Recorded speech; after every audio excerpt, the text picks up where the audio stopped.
Vypočujte ma, prosím. Vy i ja sme Homo sapiens, človek rozumný.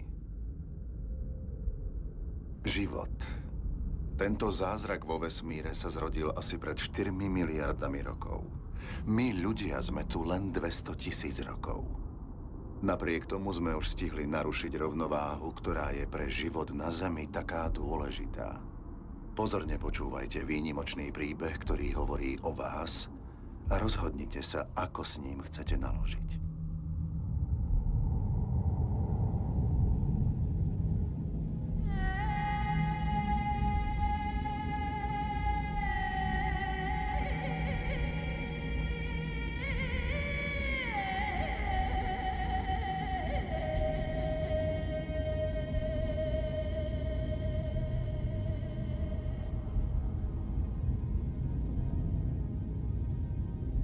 Toto sú stopy našich koreňov. Naša planéta bola spočiatku len chaotickou zmesou plameňov, ktoré za sebou nechala jej hviezda Slnko. Zhluk prachových čiastočiek podobný mnohým iným oblakom vo vesmíre. A presne tu sa zrodil zázrak života.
Dnešný život, náš život, je len ohňúkom v reťazci živočíšnych druhov, ktoré sa na Zemi vystriedali za takmer 4 miliardy rokov.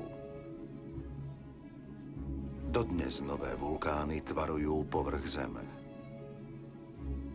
Ukazujú nám, ako vyzerala pri svojom zrode.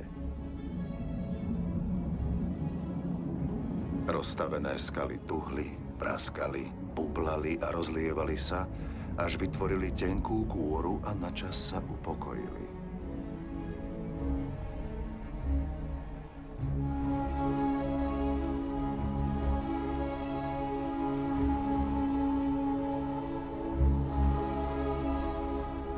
Oblaky dymu vychádzajúce z útrob Zeme pripomínajú pôvodnú zemskú atmosféru. Atmosféru bez kyslíka. Bola hustá, nasýtená vodnými parami a plná oxidu uhličitého. Vysoká pec.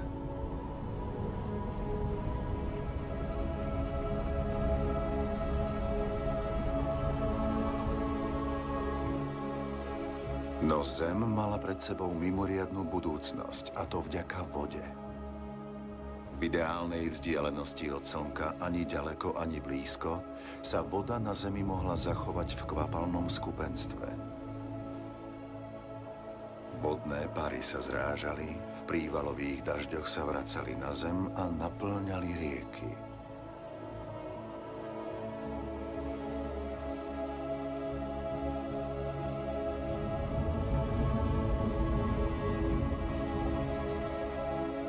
Rieky menili povrch Zeme, hlbili si doň korytá a vymieľali údolia.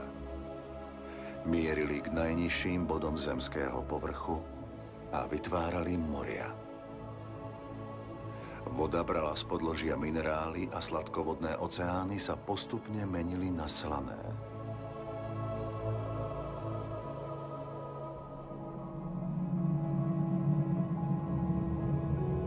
Voda je životne dôležitá tekutina. Zavlažuje neúrodné územia a jej pramienky pripomínajú žily, konáre stromov či kanály, ktoré Zemi dopravujú miazgu.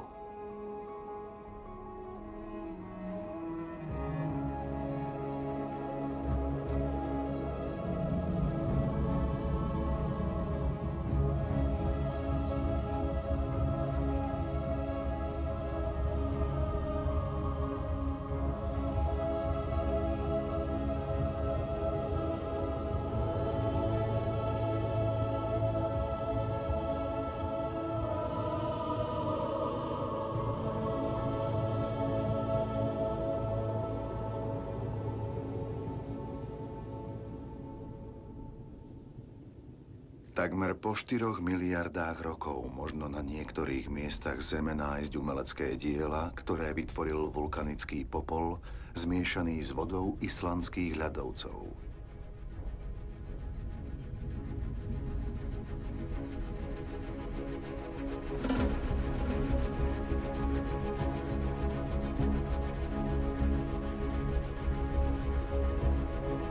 Tu sú hmota a voda. Mäkká voda a pevná hmota. Toto dôležité spojenie možno nájsť v každej forme života na našej planéte.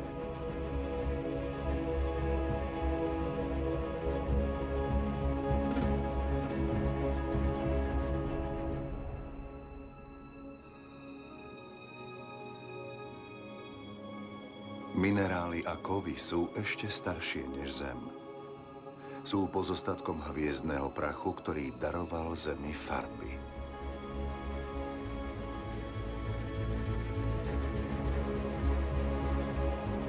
Červenú po železe, čiernu po uhlíku, modrú po medi a žltú po síre.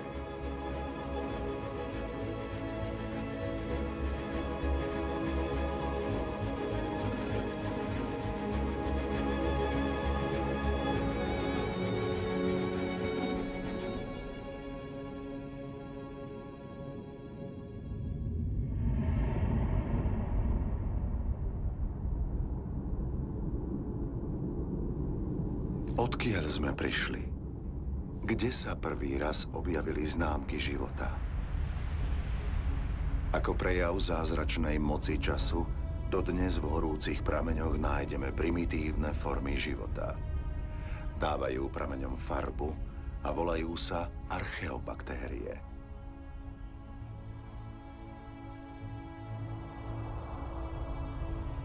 Všetky živí teplota Zeme. Všetky s výnimkou kyanobaktérií v zelenomodrých riasach. Tie jediné majú schopnosť obrácať sa k Slnku a zachytávať jeho energiu. Sú to dôležití predchodcovia všetkých dávnych i súčasných rastlinných druhov. Drobné baktérie a miliardy ich potomkov zmenili osud našej planéty, lebo zmenili jej atmosféru.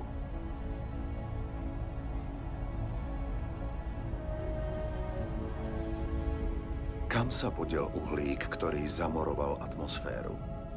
Ostal tu, no je uväznený v zemskej kôre. Túto kapitolu dejín Zeme si nikde nemožno naštudovať lepšie, než na stenách Veľkého kaňonu v Kolorade. Zapísali sa sem takmer 2 miliardy rokov dejín Zeme. Veľký kaňon bol kedysi morom plným mikroorganizmov. Ich schránky boli z uhlíka zo zemskej atmosféry, ktorý sa rozpustil vo vode. Po ich smrti sa ulity potopili a hromadili na morskom dne. Tieto vrstvy sú dielom miliárd lastúr.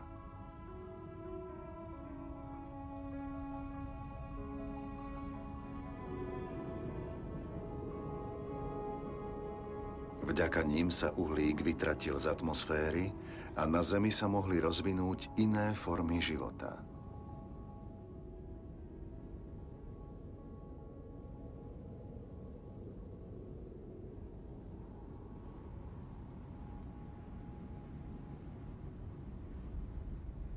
Atmosféru teda zmenil život.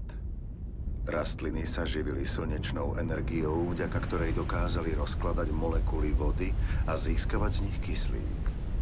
a ním naplňali ovzdušie.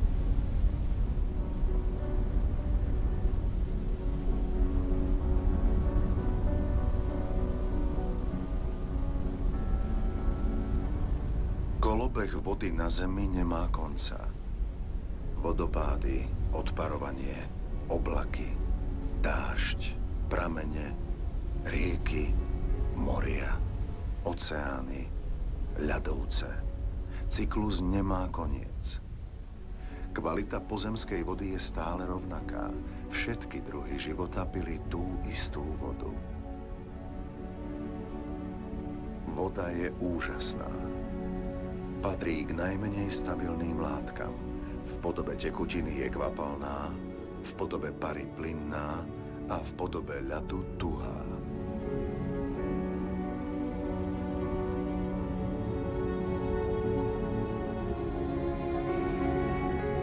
Zamrznutý povrch sibírskych jazier svedčí o silách, ktoré vo vode pôsobia počas jej zamrzania. Keďže ľad je ľahší než voda, drží sa na povrchu a vytvára ochranný plášť, ktorý chráni život pred zimou.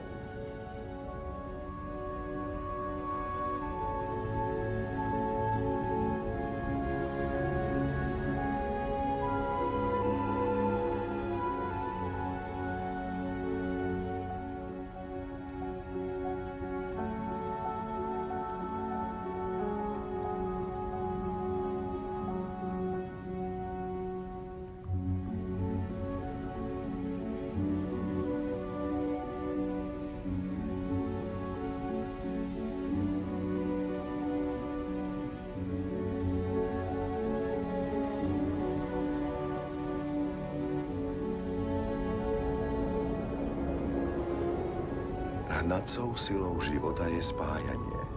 Všetko so všetkým súvisí. Nič nie je sebestačné. Voda a vzduch sú neoddeliteľné a vďaka ním je na Zemi život.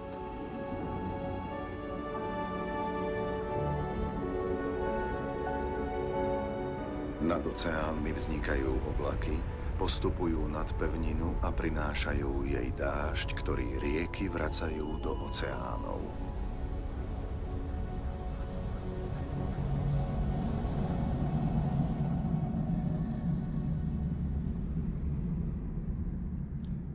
Zelené plochy medzi oblakmi sú zdrojom vzdušného kyslíka. 70% plynu, bez ktorého by naše pľúca nemohli fungovať, pochádza z rias farbiacich hladinu oceánu. Zem stojí na rovnováhe.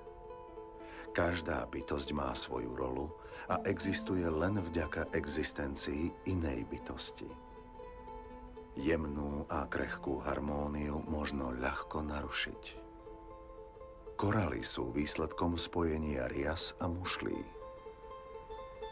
Veľký bariérový útes pred austrálskym pobrežím zaberá vyše 350 000 štvorcových kilometrov a je domovom 1500 druhov rýb, 4000 druhov mäkkýšov a 400 druhov koralov. Rovnováha vo všetkých oceánoch závisí od koralov.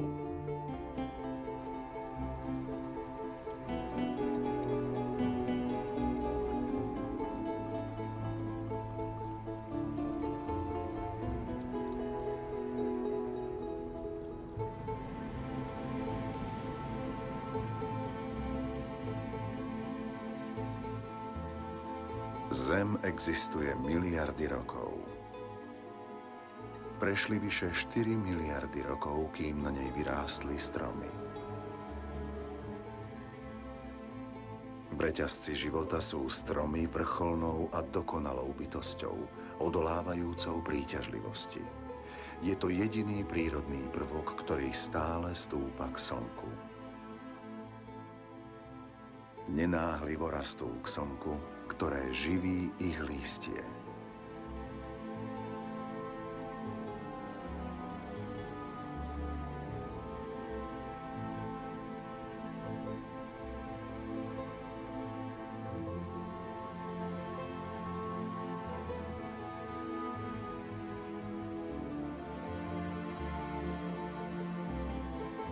Po Po miniatúrnych kyanobaktériách zdedili schopnosť zachytávať svetelnú energiu.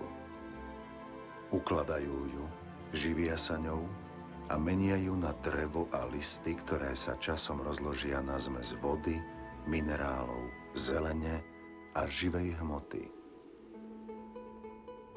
A tak vzniká pôda nevyhnutná pre život.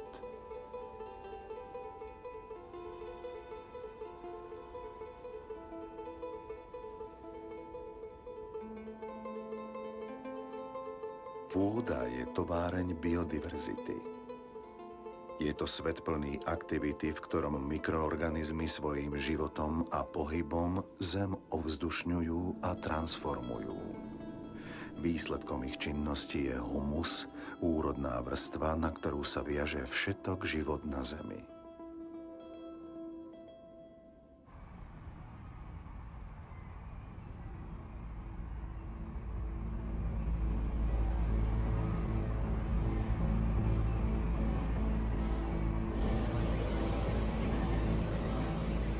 Čo vieme o živote na Zemi? Koľko druhov života poznáme? 1/10? 100? Čo vieme o tom, čo ich spája? Zem je zázrak a život ostáva tajomstvom.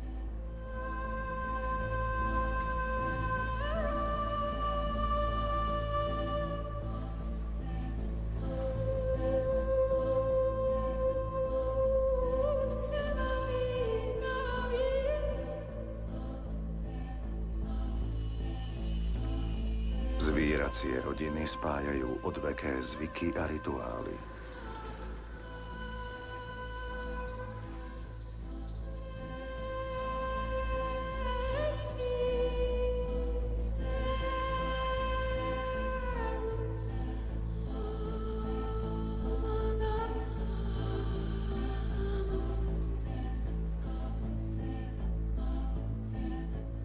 Zvieratá sa prispôsobia pasienkom a pasienky sa prispôsobia im.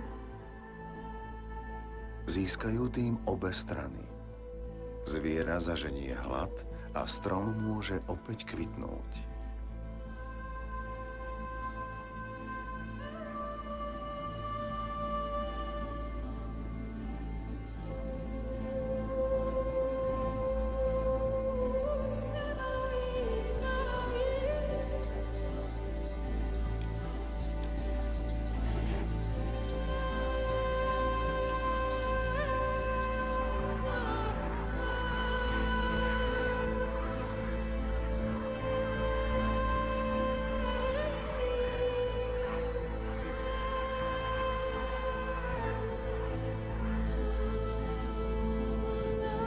Pri veľkom dobrodružstve života na Zemi má každý druh svoju rolu a svoje miesto. Nič nie je nevýznamné ani škodlivé. Všetko je v rovnováhe.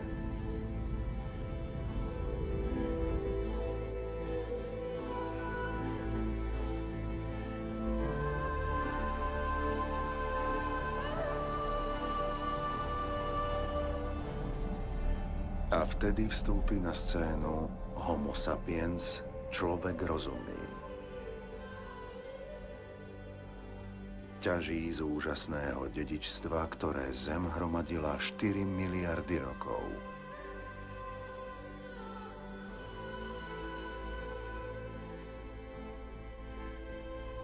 Je tu len 200 000 rokov, ale celkom zmenil tvár sveta. Napriek svojej zraniteľnosti si privlastnil celý habitat a pokoril ho štýlom, akým to pred ním neurobil ešte nikto.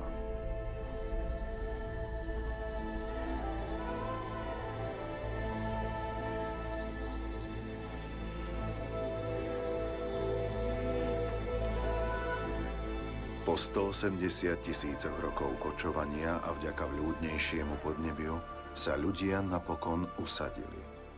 Ich životy prestali závisieť od poľovania. Rozhodli sa žiť vo vlhšom prostredí, oplývajúcom rybami, zverou a divými rastlinami. Kombinácia zeme, vody a života.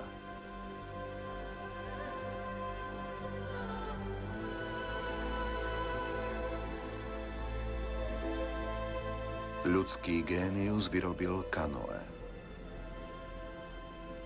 Vynález otvoril ľuďom nové horizonty a urobil z nich plavcov.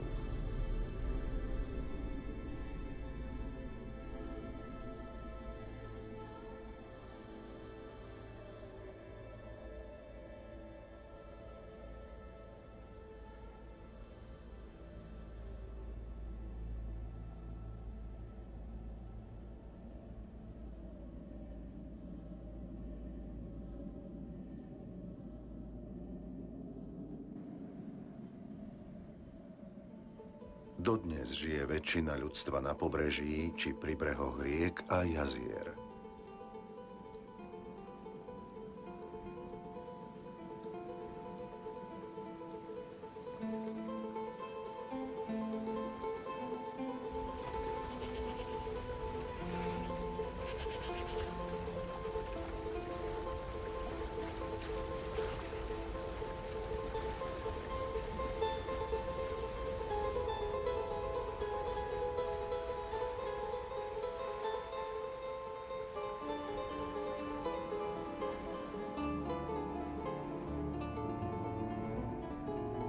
Prvé mestá vyrástli pred necelými 6 000 rokmi. Bol to významný krok v ľudských dejinách. Prečo mestá? Lebo ľuďom umožňovali ľahšiu obranu. Zmenili ich na spoločenské bytosti, ktoré sa stretávali a delili o poznatky a remeslá, pričom využívali svoje podobnosti a rozdiely. Slovom, civilizovali sa.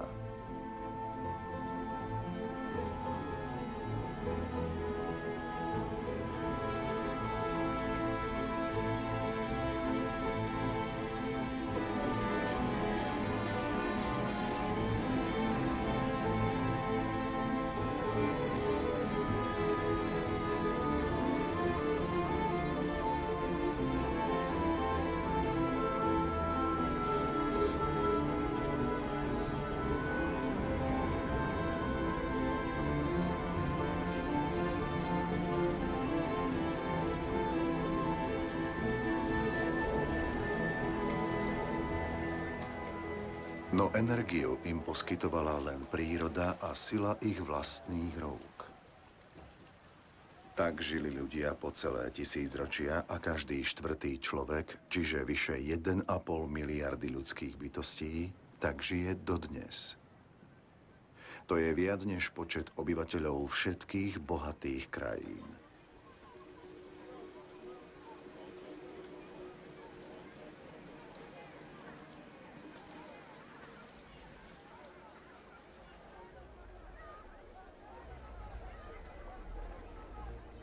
Zo zeme si brali len to najnevyhnutnejšie. Vzťah medzi ľuďmi a planétou bol veľmi dlho vyvážený. Ekonómia veľmi dlho vyzerala ako prirodzené, partnerské spolužitie.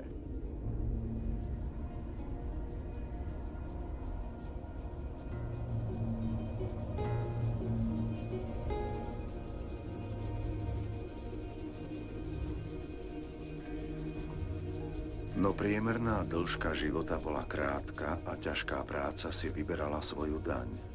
Neistota sa prejavovala v každodennom živote.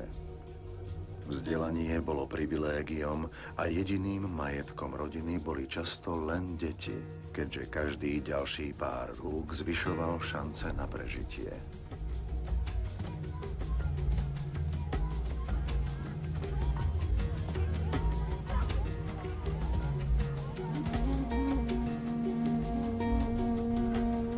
Zem ľudí krmila, šatila a zabezpečovala ich každodenné potreby.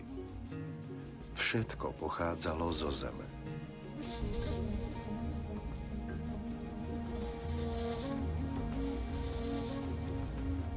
Mestá zmenili ľudské charaktery i osudy. Z roľníka sa stal remeselník, obchodník či predavač. To, čo zem poskytovala poľnohospodárom, si mešťania kupovali, predávali alebo vymieniali. Tovar menil majiteľov spolu s myšlienkami.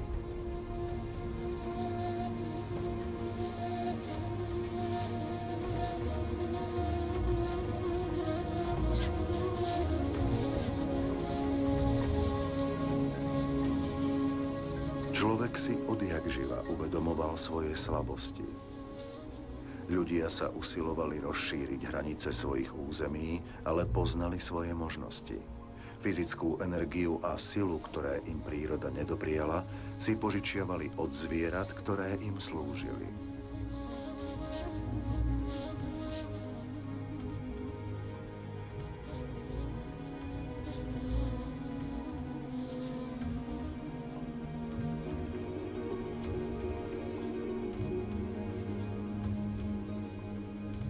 Ale dá sa podrobiť svet s prázdnym žalúdkom? Nástup poľnohospodárstva zmenil budúcnosť divých zvierat, ktoré si už nemuseli hľadať potravu. Poľnohospodárstvo ovplyvnilo aj dejiny ľudstva. Bola to prvá veľká revolúcia. Došlo k nej len pred 8 či 10 tisíc rokmi a zmenila vzťah ľudí k prírode.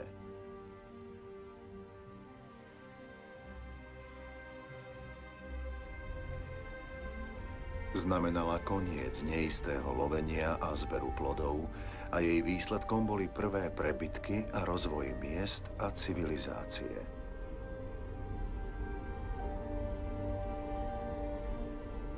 Ľudia využívali energiu živočíšnej a rastlinnej ríše a tie im začali prinášať zisk. Spomienky na tisícročia zápasu o jedlo vybledli. Ľudia sa naučili prispôsobiť odrody pôde a podnebiu, zvýšiť výnosy a rozšíriť počet odrôd.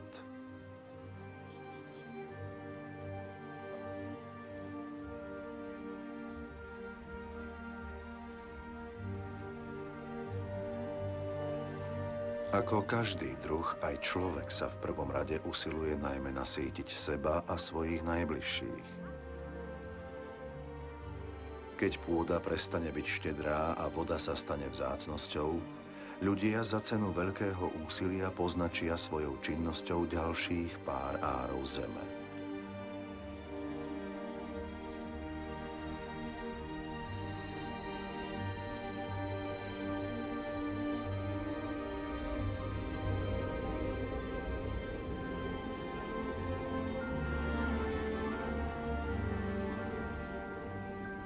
Človek mení krajinu trpezlivo a oddane opakovaním takmer posvetných rituálov.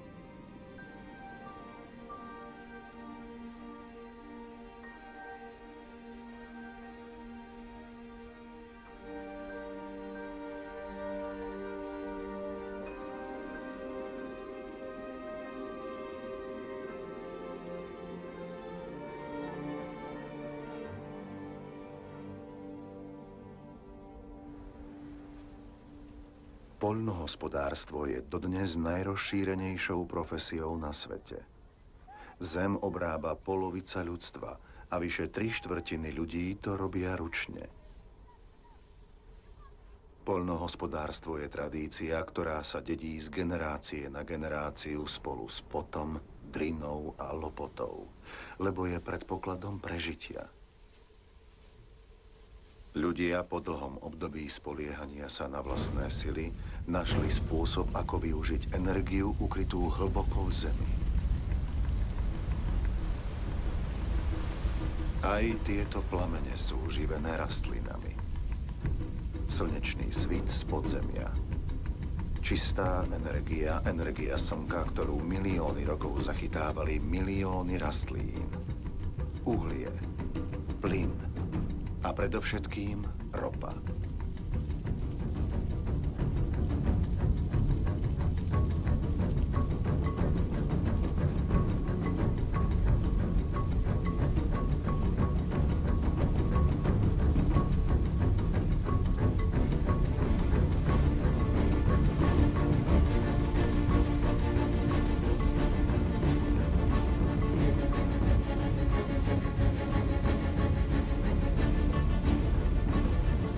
Slnečný svit z podzemia zbavil ľudí driny na pôde.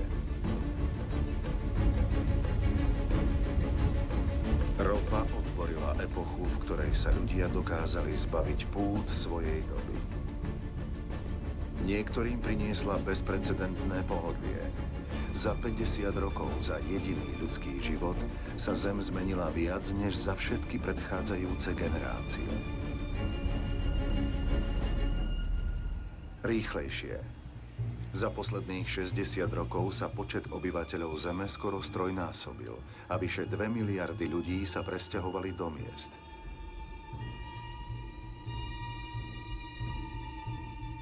Rýchlejšie.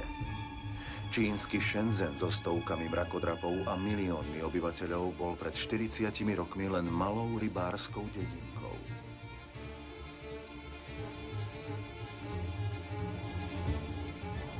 Rýchlejšie.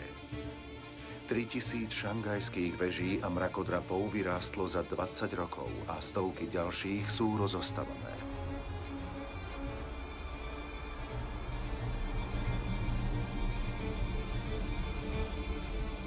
Viac než polovica zo 7 miliárd obyvateľov Zeme dnes žije v mestách.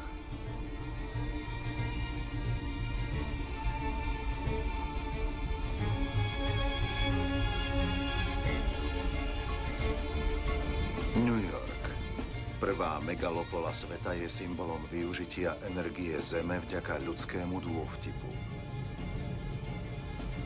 Sila rúk miliónov prisťahovalcov, energia uhlia a uvoľnená sila ropy. Zavedenie elektriny umožnilo vynález výťahu a ten umožnil výstavbu mrakodrapov. New York predstavuje najväčšiu ekonomiku na svete.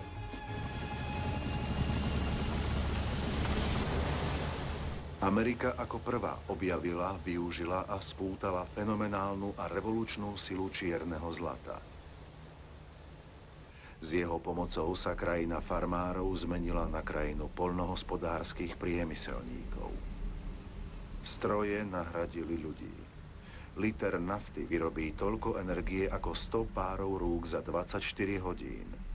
Ale len 3% svetových farmárov používajú traktory. Napriek tomu na našej planéte dominuje práve ich produkcia. V Spojených štátoch ostali už len 3 milióny farmárov, ktorí vyrobia dostatok obilia pre nasýtenie 2 miliárd ľudí.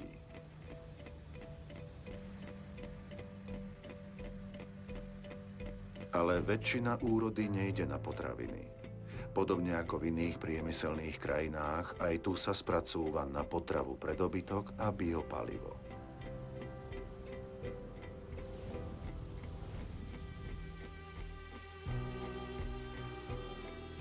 Slnečný svit z podzemia eliminoval hrozbu sucha, ktorá visela nad farmármi. Tí spotrebujú 70% všetkej vody a na zavlažovanie využijú každučký prameň. V prírode všetko so všetkým súvisí. Rozširovanie poľnohospodárskej pôdy so sebou prinieslo aj rozvoj parazitov. Vykinožili ich pesticídy, ďalší výdobytok petrochemickej revolúcie. Neúroda a hladomory sa stali dávnou minulosťou. Hlavným problémom sa stala otázka, čo s nadprodukciou v modernom poľnohospodárstve.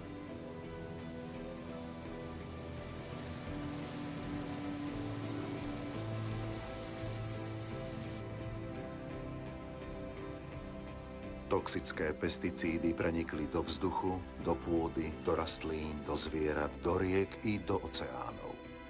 Prenikli do jadier buniek podobných materským bunkám, ktoré majú všetky formy života. Škodia aj ľuďom, ktorých zbavili hrozby hladu. Farmári v žltých ochranných oblekoch o tom asi niečo vedia.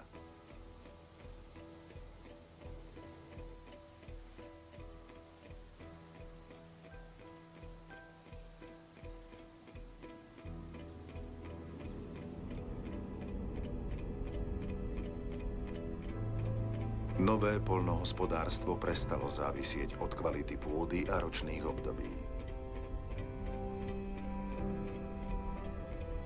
Priemyselné hnojivá umožnili využitie pozemkov, ktoré ľudia predtým ignorovali. Odrody adaptované na zem a podnebie ustúpili výnosnejším a na dopravu nenáročnejším odrodám. A tak v poslednom storočí zmizli 3/4 odrôd, ktoré farmári vyšľachtili za vyše 1000 ročie. Pokiaľ oko dovidí, všade je hnojivo a plasty. Skleníky v Almerii sú zeleninovou záhradou Európy. Armáda rovnakých kusov zeleniny denne čaká na stovky nákladiakov, ktoré ju rozvezú do supermarketov na kontinente. Čím je krajina rozvinutejšia, tým viac mäsa skonzumujú jej obyvatelia. Ako uspokojiť rastúci dopyt bez toho, aby farmy pripomínali koncentráky? Rýchlejšie. Zrýchľuje sa životný cyklus stát, ktoré nikdy nevideli lúku. Je normálne, že mäsovýroba je rýchlejšia než dorastanie zvierat.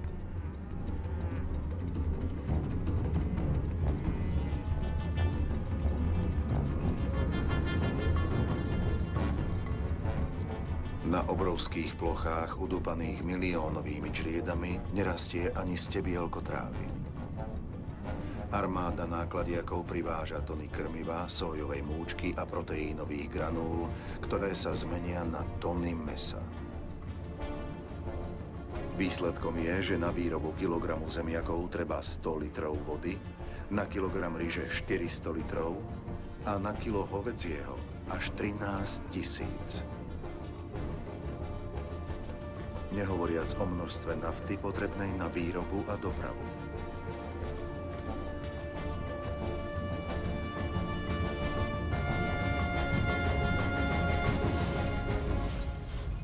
Naše poľnohospodárstvo funguje na naftu. Nakrmi síce 2-krát toľko obyvateľov Zeme, ale diverzitu nahradila štandardizácia. Mnohým z nás poskytuje pohodlie, o akom sme ani nesnívali. No náš život je už totálne závislý od nafty. Nová časomiera. Svetové hodiny bijú v rytme neúnavných strojov, ktoré vytrvalo načierajú do podzemných zásob. Pravidelný rytmus nás uspokojuje. Najmenšie zaváhanie vyvoláva obavy. Celá planéta je citlivá na metronómy nádeje a ilúzií. Podobné nádeje a ilúzie rastú s našimi potrebami, túžbami a márnivosťou. Vieme, že koniec lacnej ropy je na dohľad, no odmietame tomu uveriť.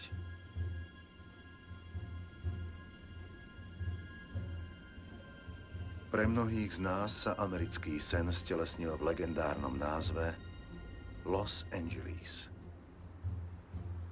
Počet aut v meste dlhom vyše 100 kilometrov sa takmer rovná počtu jeho obyvateľov.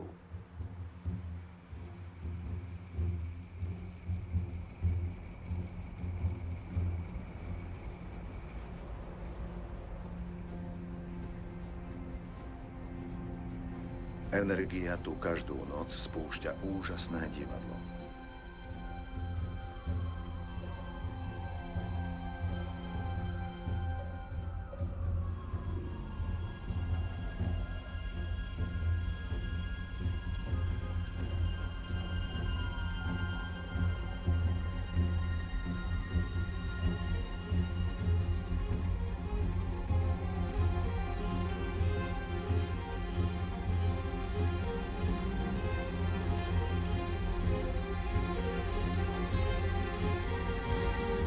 Dní ostali len sivé odrazy nocí, počas ktorých má mesto podobu hviezdnatej oblohy. Rýchlejšie. Vzdialenosti sa už nemerajú na kilometre, ale na minúty. Autá tvarujú nové predmestia, kde úhľadné radové domy, hrady vrúbia slepé uličky.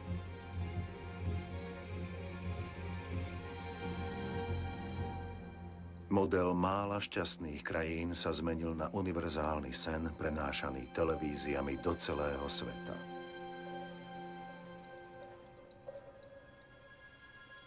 Aj z mapy Pekingu klonované a nakopírované domy vygumovali tradičné pagody.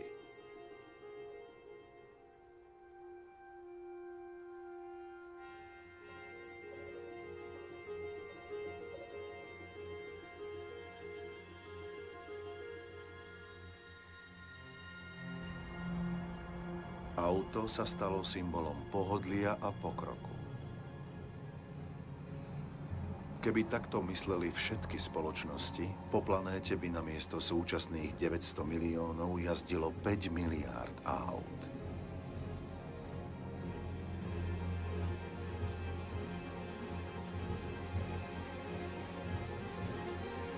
Rýchlejšie. Čím rozvinutejší je svet, tým väčší je jeho smäd po energii. Po celom svete stroje kopú, ťažia a dolujú z hĺbky zeme kúsky hviezd, minerály, ktoré tam ležia od jej vzniku.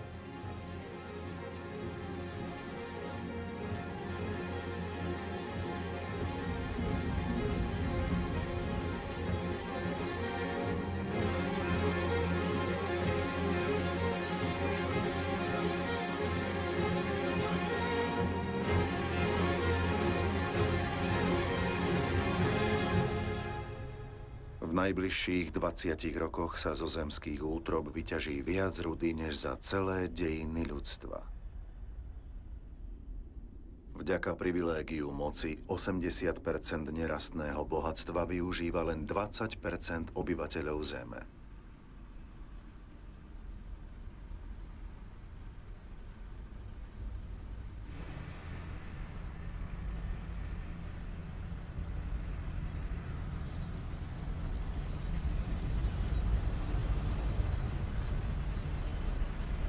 Extenzívna ťažba do konca storočia vyčerpá takmer všetky zásoby na planéte.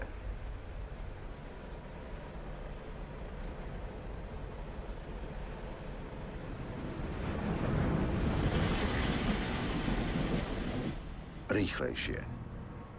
Lodenice chrlia ropné tankery, kontajnerové lode a tankery na plyn, aby tíšili hlad globalizovanej priemyselnej výroby po nafte.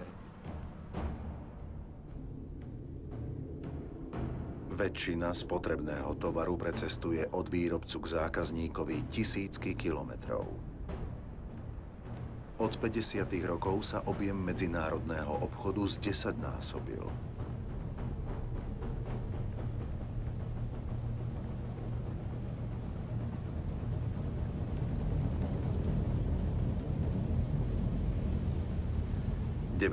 % obchodov sa realizuje po mori. Ročne sa po ňom preplaví 500 miliónov kontajnerov mieriacich do najväčších prístavov. Ich cieľom je aj Dubaj. Dubaj patrí k najväčším staveniskám sveta. Nemožné sa tu stalo skutočnosťou. Napríklad v mori vyrastá umelý ostrov.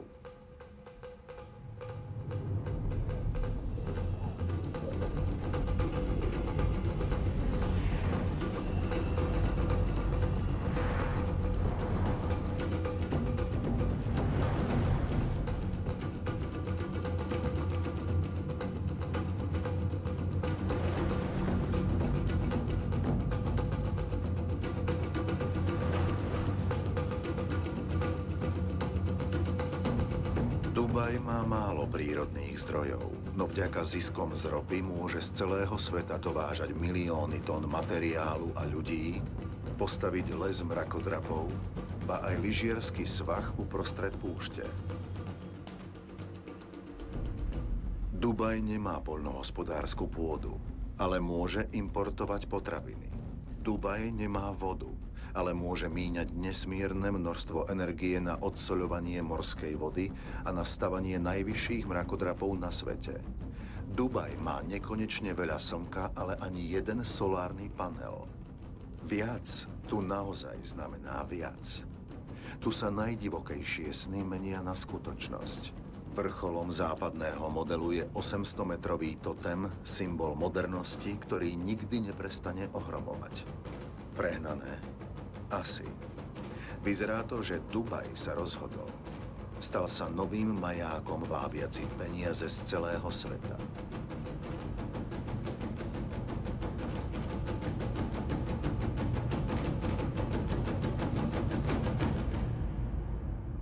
Nič nie je prírode vzdialenejšie než Dubaj, hoci nič nezávisí od prírody viac než Dubaj. Mesto napodobňuje model bohatých národov. Netušili sme, že mrháme tým, čo nám dáva príroda.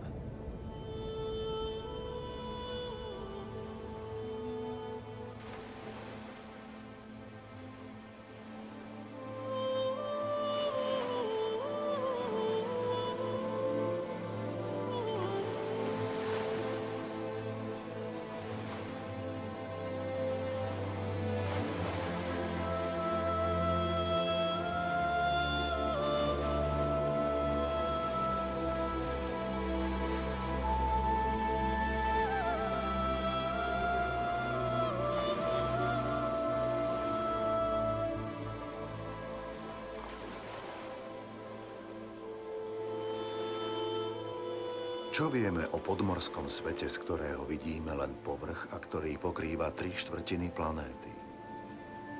Hĺbky oceánov sú stále tajomné. Ukrývajú tisícky druhov, ktorých existencia je pre nás záhadou.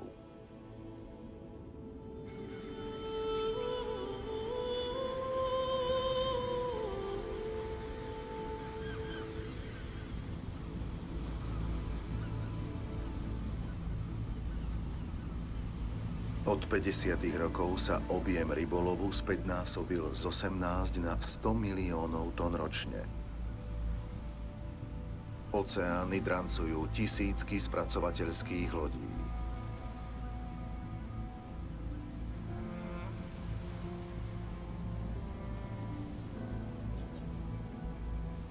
Tri štvrtiny rybolovných teritórií sú už buď vyčerpané, alebo im to hrozí.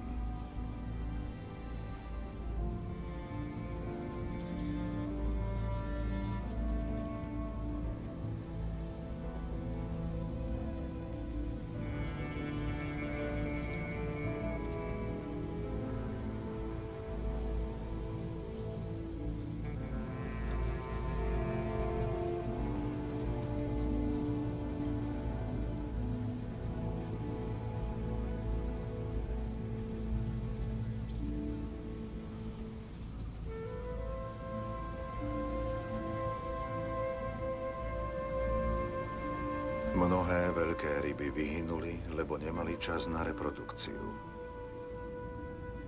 Ničíme životný cyklus, ktorý nám bol zverený.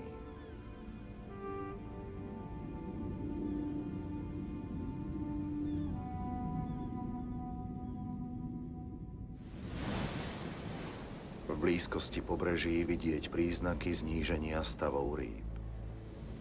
Prvý znak – menšie kolónie morských cicavcov. Pre urbanizáciu a znečistenie pobrežia sú zraniteľnejšie, navyše čelia novej hrozbe – hladu. V nerovnom boji s rybárskymi flotilami nemôžu nájsť dostatok rýb na nakrmenie svojho potomstva.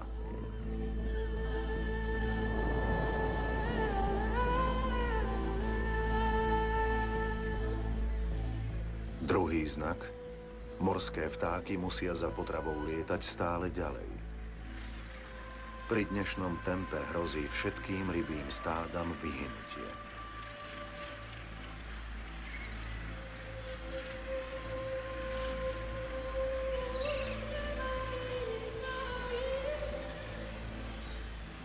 V Dakare v časoch hojnosti prekvital tradičný rybolov do sietí.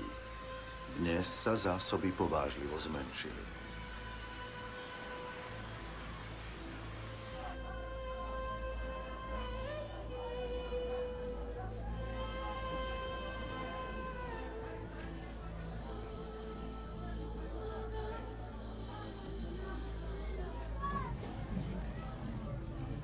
Ryba je základnou potravinou každého 5. človeka.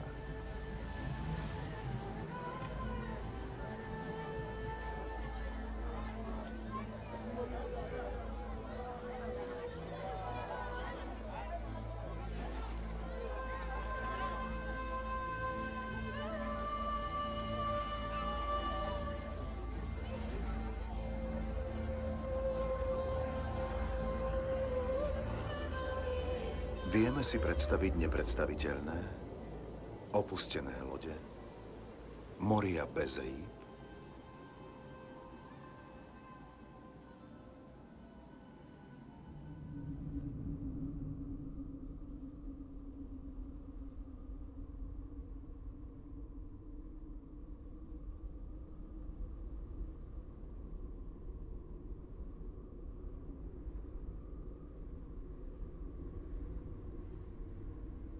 Zabudli sme, že životné zdroje sú obmedzené. 500 miliónov ľudí žije v pustých oblastiach. Je to viac než populácia celej Európy. Tí poznajú hodnotu vody. Vedia s ňou hospodáriť. Závisia od studní naplňaných spodnou vodou, ktorá sa v podzemí nazbierala v časoch, keď aj v týchto oblastiach pršalo. Pred 25 000 rokov.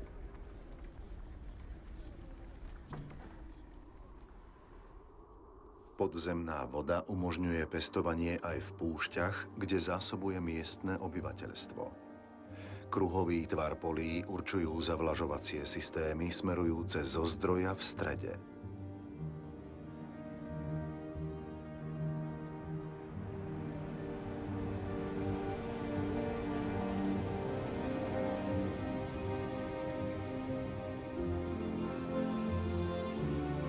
Ale cena je vysoká. Podzemná voda patrí k neobnoviteľným zdrojom.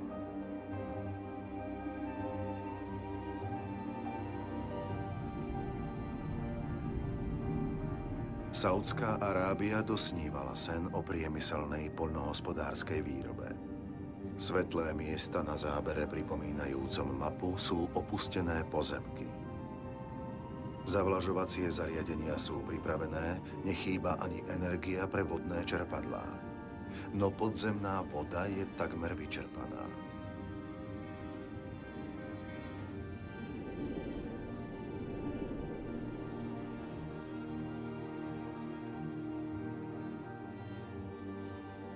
Izrael premenil púšť na úrodnú pôdu. Aj keď tieto skleníky sa zavlažujú už len po kvapkách, rastúci export znamená vyššiu spotrebu vody.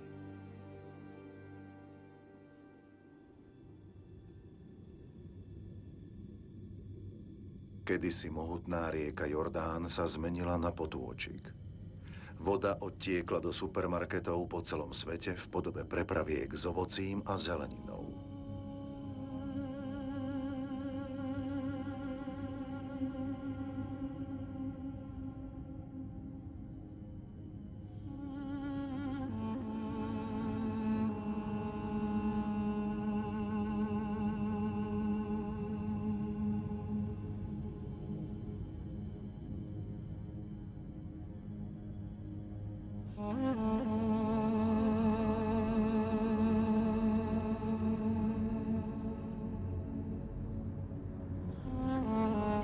Osud Jordánu nie je výnimočný. Každá 10. veľká rieka prestáva na pár mesiacov ročne vtekať do mora.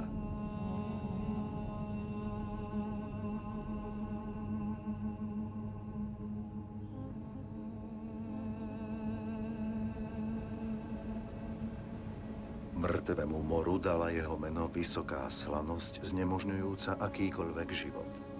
Jeho hladina bez vôd Jordánu klesá ročne o 1 meter a salinita stále stúpa. Vyparovanie spôsobené teplom vytvára ostrovčeky soli, krásne, ale sterilné.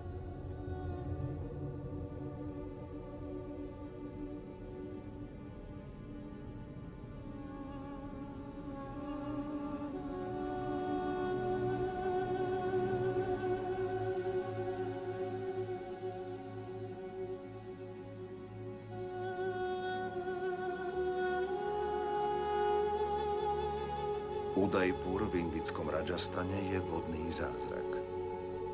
Mesto vzniklo vďaka systému priehrad a kanálov, ktoré vytvorili umelé jazero. Pokladali mestskí architekti vodu za takú dôležitú, že jej postavili palác.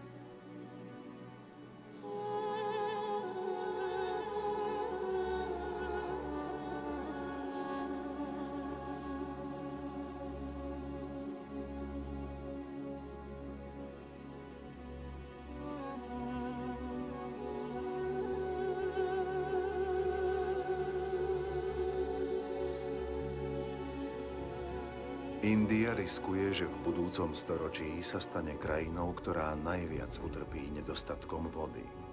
Rozsiahle zavlažovanie pomáhalo sítiť stále rastúcu populáciu a za posledných 50 rokov tu vykopali 21 miliónov studní. Víťazstvo nad hladomorom však má aj svoj rúb. V mnohých častiach krajiny bolo treba vrtať hlbšie a v západnej Indii je až 30% studní opustených.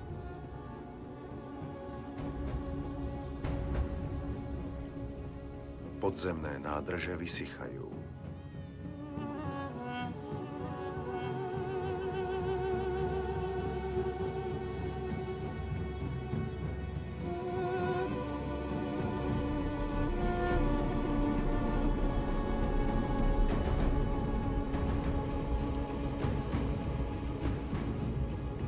Veľké rezervoáre zachytia monzúnové dažde a naplnia podzemné vrstvy.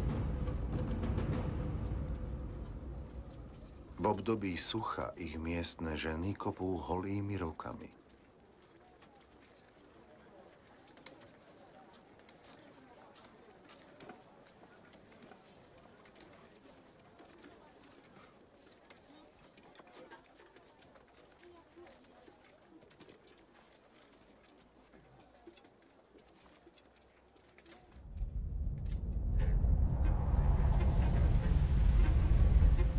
O tisícky kilometrov ďalej spotrebuje jedna osoba 800 až 1000 litrov vody denne. Mesto Las Vegas postavili v púšti. Žijú tu milióny ľudí a každý mesiac sem pricestujú tisícky ďalších. Obyvatelia Las Vegas patria k najväčším spotrebiteľom vody na svete.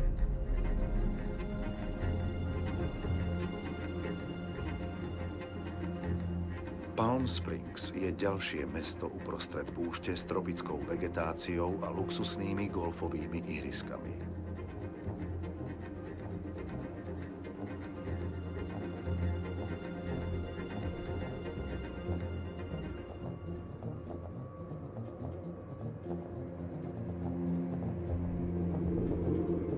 Dokedy môže vydržať táto fatamorgána?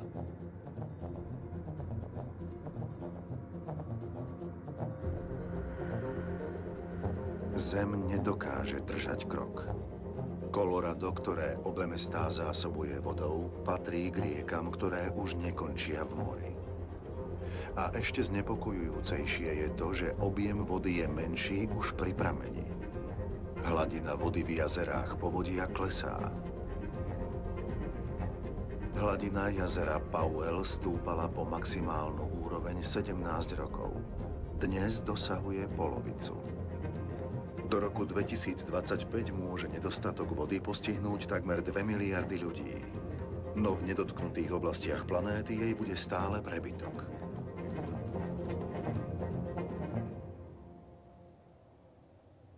Mokrade.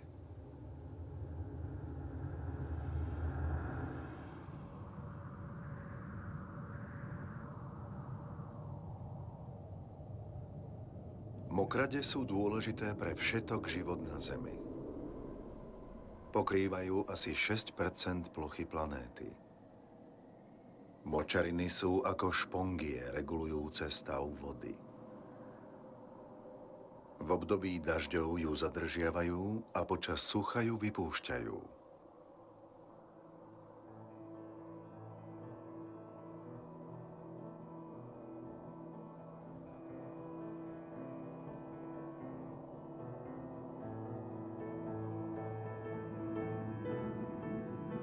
Voda steká z vrcholov hôr a strháva semiačka z oblastí, ktorými preteká.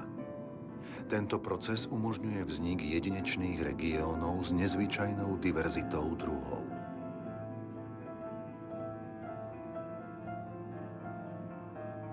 Pod pokojnou hladinou sa skrýva ozajstná továreň. Nekonečná diverzita trpezlivo napomáha filtrovaniu vody a likviduje všetko znečistenie. Mokrade sú nenahraditeľné pre regeneráciu a čistenie vody.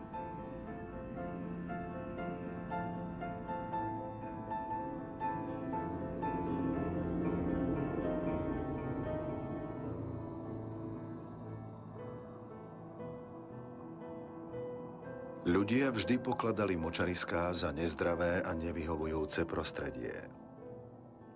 V úsilí získať čo najviac zeme ich upravili na pastviny pre svoje čriedy či na poľnohospodárske alebo stavebné pozemky.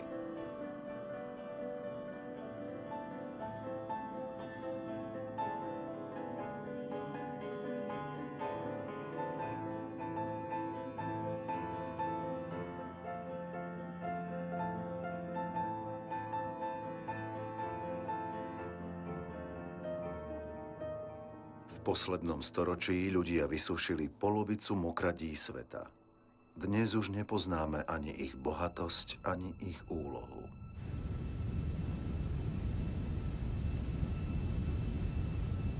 Všetko živé navzájom súvisí.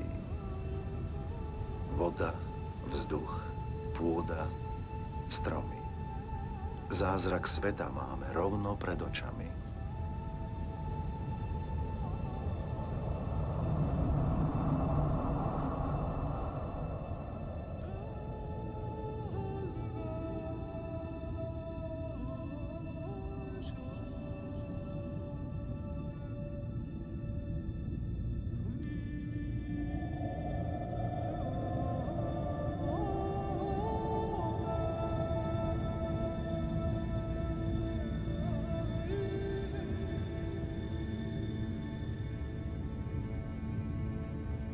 Stromy vydychujú do atmosféry spodnú vodu vo forme ľahkého oparu.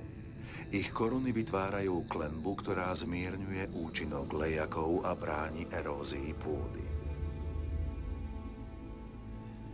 Lesy zabezpečujú vlhkosť potrebnú pre život. Sú to rodičia pozemských dažďov. Lesy uchovávajú uhlík. Obsahujú ho viac než celá zemská atmosféra. Sú základnými kameňmi klimatickej rovnováhy, od ktorej všetci závisíme.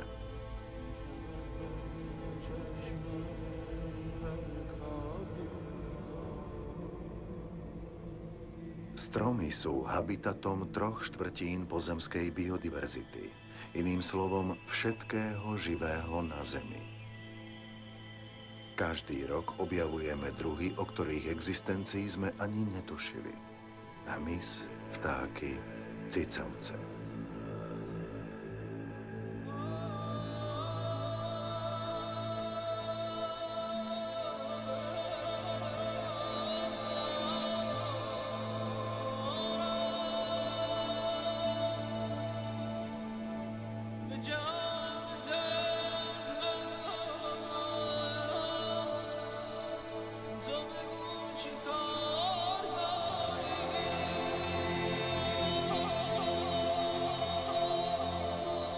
Lesy sú našim liekom.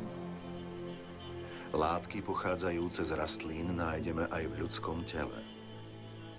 Naše bunky hovoria rovnakou rečou. Sme z tej istej rodiny.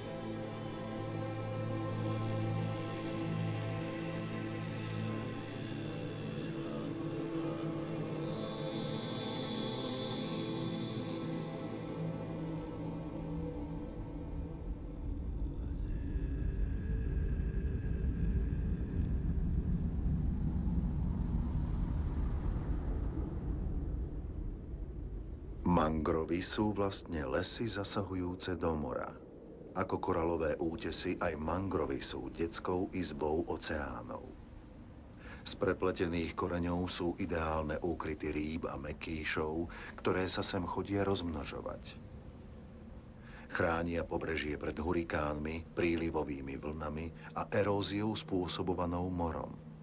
Hoci od nich závisia celé národy, ich plocha sa v 20. storočí znížila na polovicu.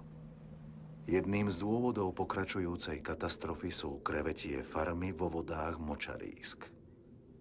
Vrtule prevzdušňujú vodu plnú antibiotík, aby zabránili uduseniu kreviet. Mangrovom však nepomáhajú.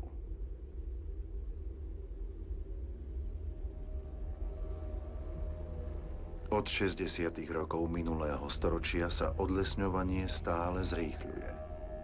Ročne zmizne v ohni a na pílach 13 miliónov hektárov tropických lesov, čo je rozloha štátu Illinois.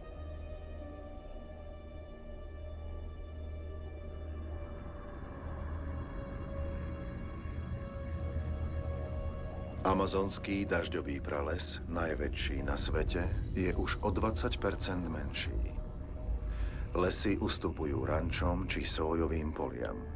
Na 95% sójových polí sa pestuje sója pre dobytok a pre európsku či ázijskú hydinu.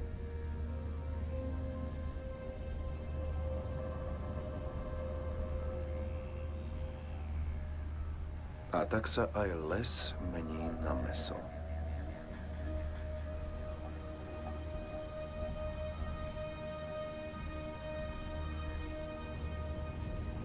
Z lesov a lesnej pôdy sa pri horení uvoľňuje veľké množstvo uhlíka, tvoriaceho 20% skleníkových plynov, vznikajúcich po celom svete. Odlesňovanie je jednou z hlavných príčin globálneho otepľovania.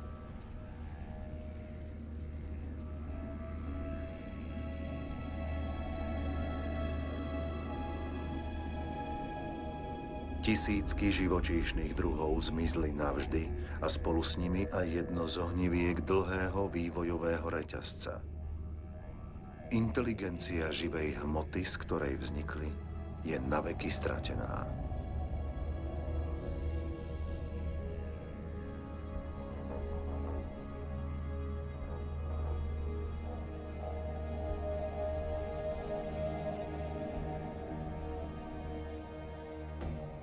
Ani nie pred 20 rokmi pokrýval Borneo, štvrtý najväčší ostrov na svete, obrovský prales.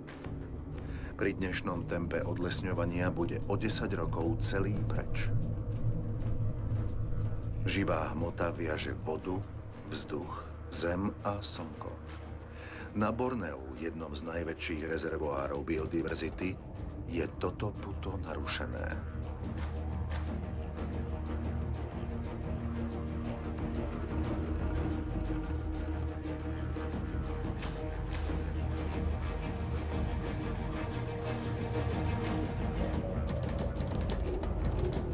Katastrofu spôsobilo rozhodnutie vyrábať na Borneu palmový olej, ktorý je najviac používaným olejom na svete.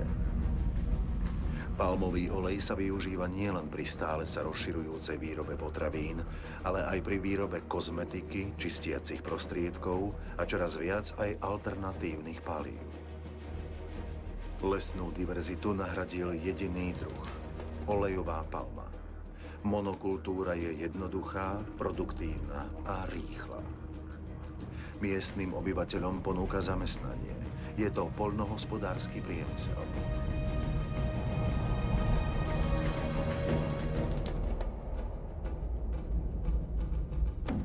Iným príkladom rozsiahleho odlesňovania je eukalyptus, využívaný na výrobu drevoviny.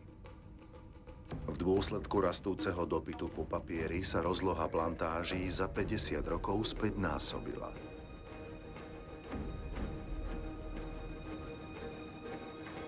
Monokultúra stromov sa na svete rozširuje, ale monokultúra nie je les. Monokultúra znižuje diverzitu a nenahrádza jeden les druhým. Pod eukalyptami nerastie nič, lebo ich opadané lístie vytvára koberec, ktorý je pre väčšinu iných rastlín jedovatý. Stromy rastú rýchlo, ale odčerpávajú zásoby vody.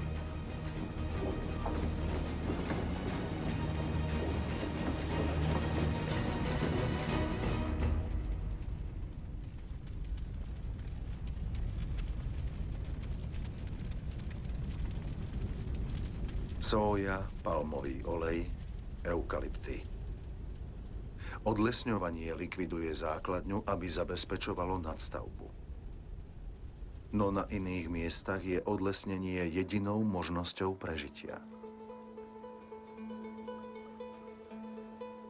Vyše 2 miliardy ľudí, teda takmer tretina svetovej populácie, stále závisia od dreveného uhlia.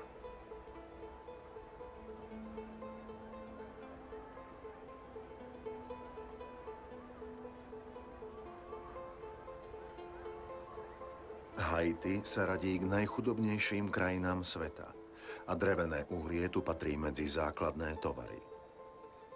Bývalá perla Karibiku už nie je schopná nasýtiť svojich obyvateľov bez zahraničnej pomoci.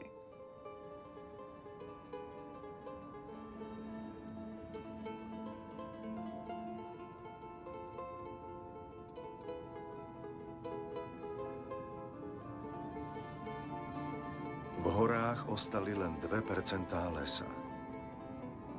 Holé svahy nedokážu absorbovať dažďovú vodu. Pôdu bez vegetácie a spevňujúcich koreňov už nič nedrží a dažďová voda ju zmýva po svahoch až do mora. Erózia znižuje kvalitu zeme a jej vhodnosť na poľnohospodársku činnosť. Na niektorých miestach Madagaskaru je erózia doslova šokujúca. Hlboké rokliny na úbočiach sú široké stovky metrov.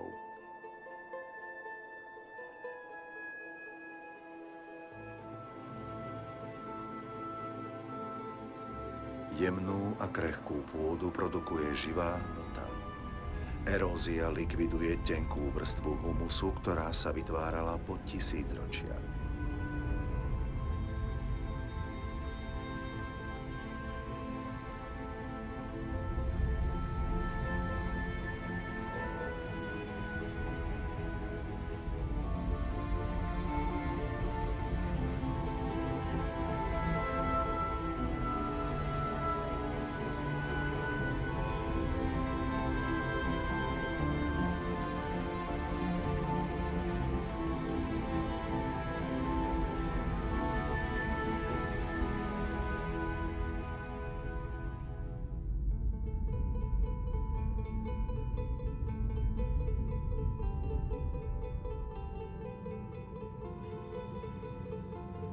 Jedna teória o Rapa Nui, obyvateľoch Veľkonočného ostrova, by mohla prinútiť k zamysleniu aj nás.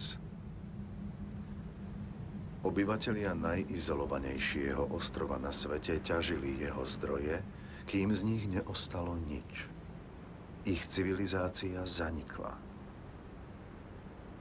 Na týchto miestach stáli najvyššie palmy na svete. Sú preč. Ľudia ich vyťali na drevo a museli čeliť obrovskej erózii pôdy. Nemohli loviť ryby. Nemali stromy, aby si mohli vyrobiť kanoe. A predsa tu vznikla jedna z najdokonalejších civilizácií Pacifiku. Nápadití farmári, sochári a výnimoční moreplavci doplatili na preľudnenie a vyčerpané zdroje. Dočkali sa sociálnych nepokojov, vzbúr a hladomoru. Mnohí z nich kataklizmu neprežili.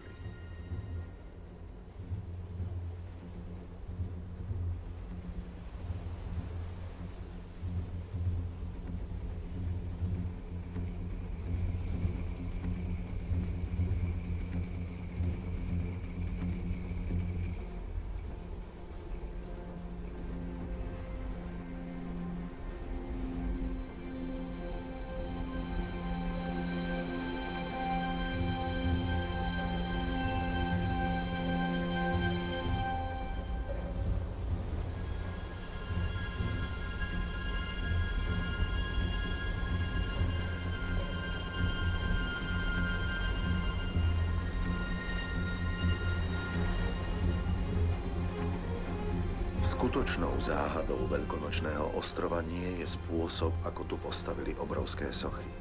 To už vieme. Záhadou je, prečo ľudia nezareagovali na problémy včas.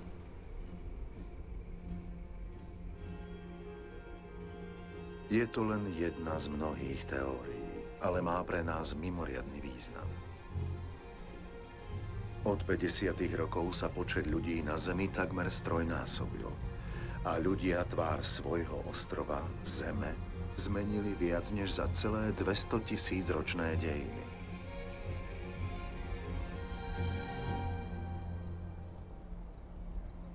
Hoci Nigéria je najväčším africkým vývozcom ropy, 70% jej obyvateľstva žije pod hranicou biedy. Ľudia sa k existujúcemu bohatstvu nemôžu dostať. Podobne je to aj na zvyšku sveta. Polovica chudobných obyvateľov žije v krajinách oplývajúcich zdrojmi.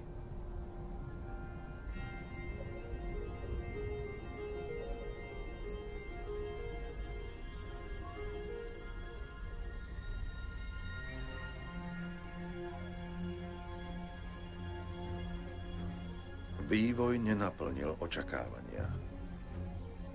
Za 50 rokov sa priepasť medzi bohatými a chudobnými bezprecedentne prehlbila.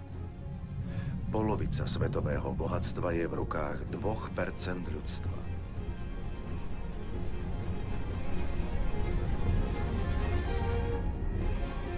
Je takýto nepomer udržateľný? Nebude príčinou pohybov, ktorých rozsah si ešte neuvedomujeme?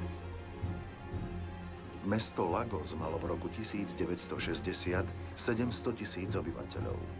V roku 2025 ich bude 16 miliónov.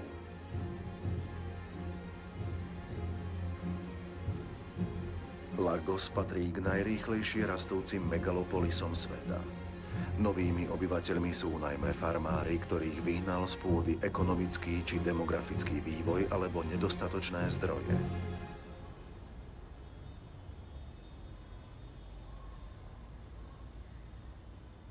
Radikálne iný dôvod rastu miest vyvoláva skôr potreba prežiť, než prosperovať.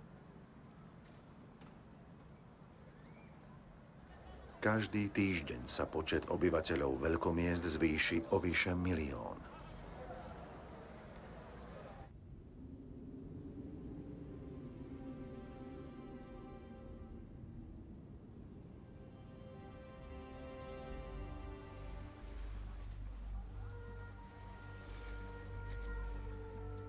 Každý 6. človek žije v zlom, nezdravom a preľudnenom prostredí bez takých základných vecí, ako sú voda, hygiena či elektrina.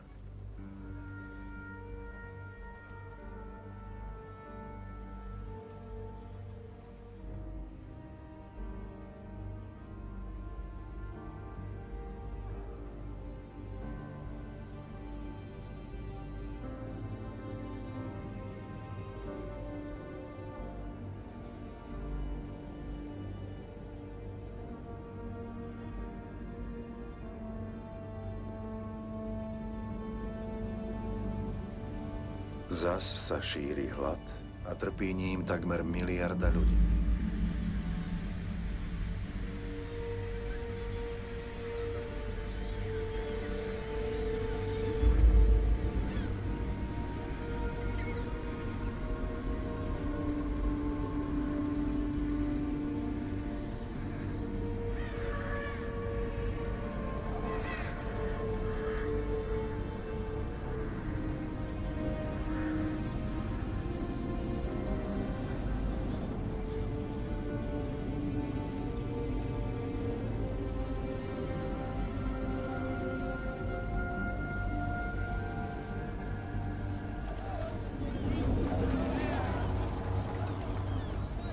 Tí najchudobnejší skúšajú žiť z odpadkov, kým my ostatní vyčerpávame zdroje, bez ktorých onedlho nebudeme môcť žiť.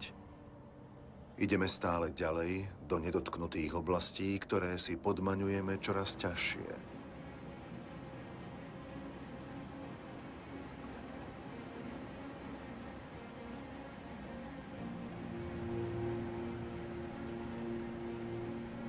Ale svoj model nemeníme. Že sa nám minie ropa. Stále ju môžeme získavať z asfaltových pieskov v Kanade. Najväčšie nákladiaky na svete prevážajú tisíce tón piesku. Na proces jeho zohrievania a oddeľovania asfaltu treba milióny kubíkov vody. To znamená ohromné množstvo energie a katastrofálne znečistenie. Hlavnou prioritou je získať čo najviac uväznenej energie.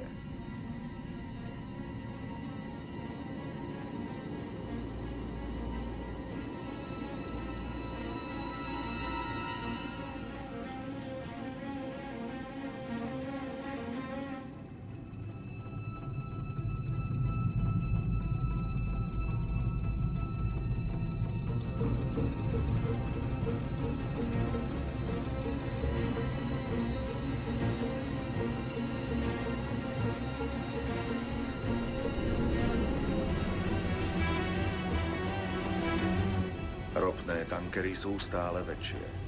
Naše energetické nároky stále rastú. Spotreba energie je ako bezodná pec, ktorá si žiada stále viac paliva.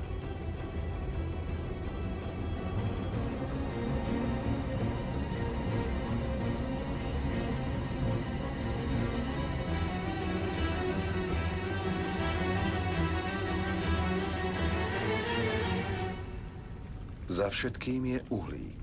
Lenže uhlík, ktorý z atmosféry urobil vysokú pec a ktorý príroda milióny rokov zadržiavala, aby umožnila vznik života, sa o pár desaťročí uvoľní.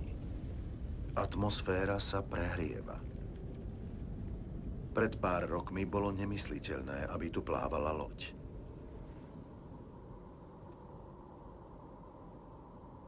Doprava, priemysel, odlesňovanie, poľnohospodárstvo. Naše aktivity uvoľňujú veľké množstvo oxidu uhličitého. Bez toho, aby sme si to uvedomili, po molekulách rozoberáme klimatickú rovnováhu Zeme.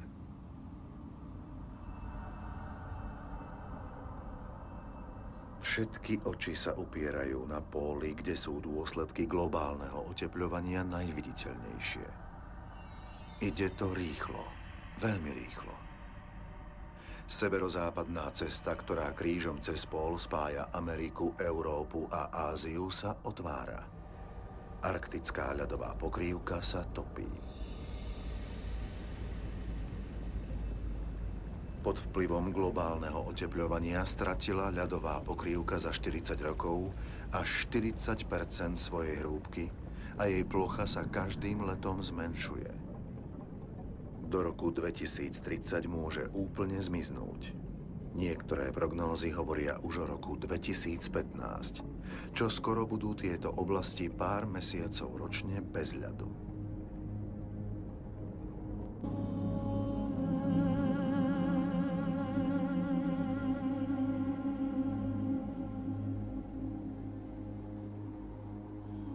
Slnečné lúče, ktoré predtým ľadová pokrývka odrážala, dnes prenikajú do tmavej vody a zohrievajú ju. Proces zohrievania naberá tempo.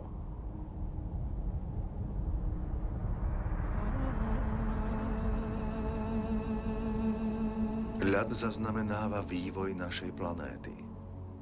Koncentrácia oxidu uhličitého nebola taká vysoká posledných 100 000 rokov. Ľudstvo ešte nikdy nežilo v takejto atmosfére.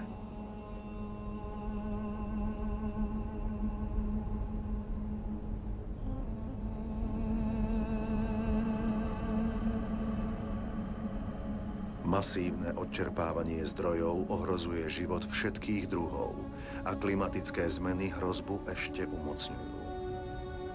V roku 2050 bude štvrtina živočíšnych druhov na pokraji vyhynutia. V polárnych oblastiach sa prirodzená rovnováha už narušila.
Pri pobreží Grónska je stále viac ľadovcov.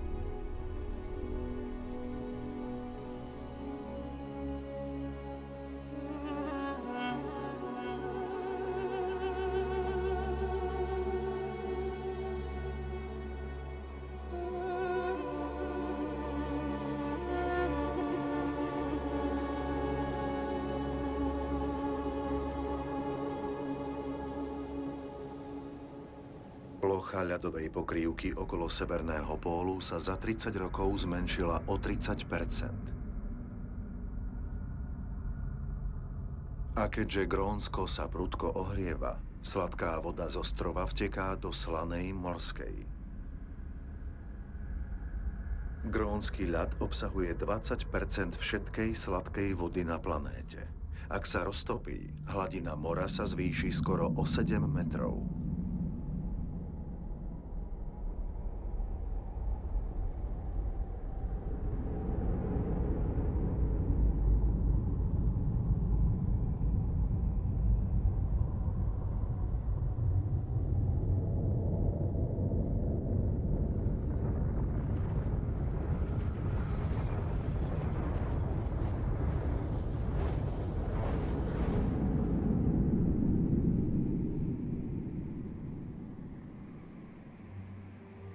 Lenže na ostrove nie je nijaký priemysel. Grónske ľadovce trpia skleníkovými plynmi vypustenými na iných miestach Zeme. Ekosystém nepozná hranice.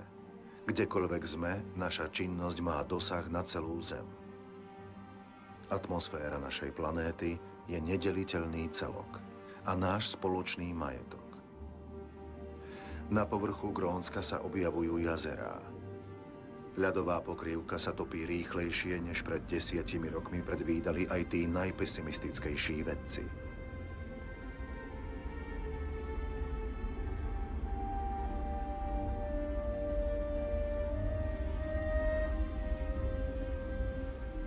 Čoraz viac riek napájaných ľadovcami sa zlieva a razí si cestu po povrchu.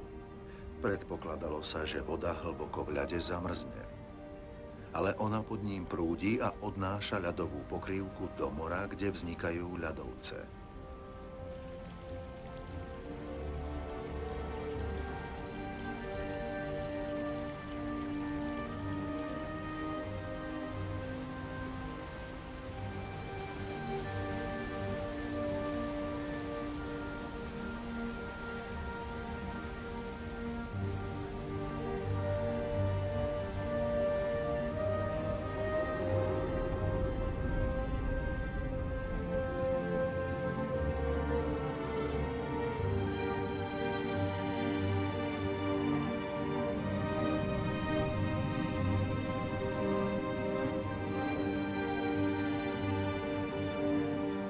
Keďže grónska sladká voda postupne vteká do slanej vody v oceáne, nižšie ležiace krajiny sveta sú ohrozené.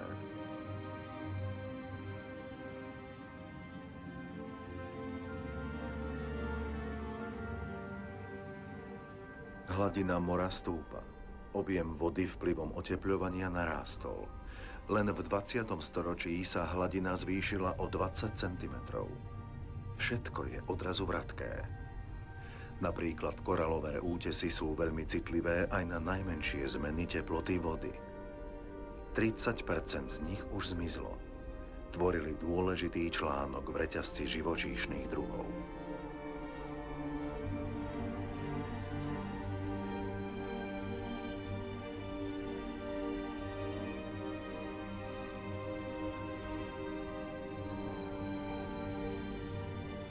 Hlavné vzdušné prúdy v atmosfére menia smer.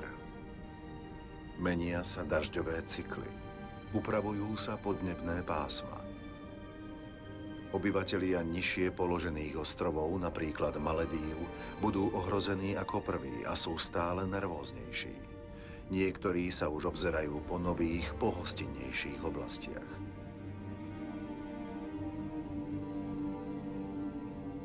Ak sa bude hladina mora naďalej zvyšovať, čo bude s Tokiom, najľudnatejším mestom sveta? Predpovede vedcov sú rok čo rok znepokojujúcejšie. 70% svetovej populácie žije na brehu mora a 11 z 15 najväčších miest leží na pobreží alebo v ústí riek. Keď sa hladina mora zdvihne, soľ prenikne do spodnej vody a oberie obyvateľov o pitnú vodu.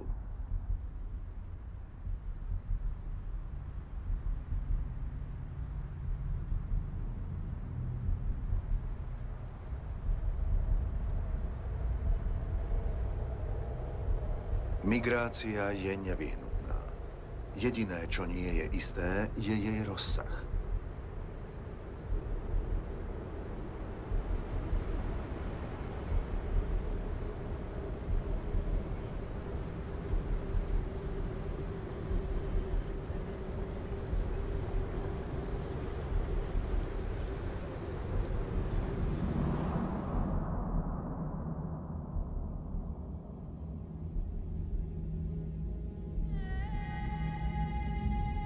Africké Kilimandžáro je na nepoznanie.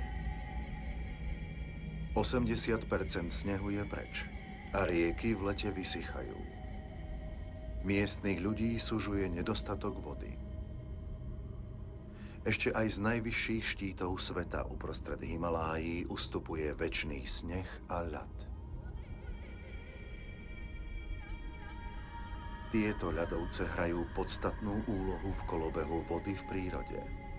Zadržiavajú vodu monzúnov v podobe ľadu a uvoľňujú ju v lete, keď sa ľad topí.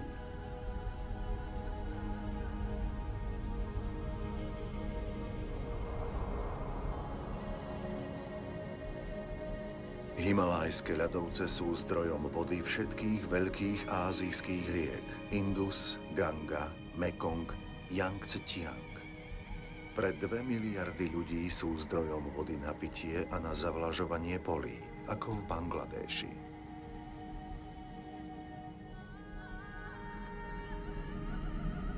Bangladéš v delte Gangy a Brahmaputry je priamo vystavený fenoménu, ktorý poznáme z Himalájí a z pobrežia mora. Jednu z najľudnatejších a najchudobnejších krajín sveta už zasiahlo globálne otepľovanie. Spoločné pôsobenie záplav a hurikánov môže znamenať, že tretina jej povrchu zmizne. Keď je obyvateľstvo vystavené takejto pohrome, presunie sa ďalej.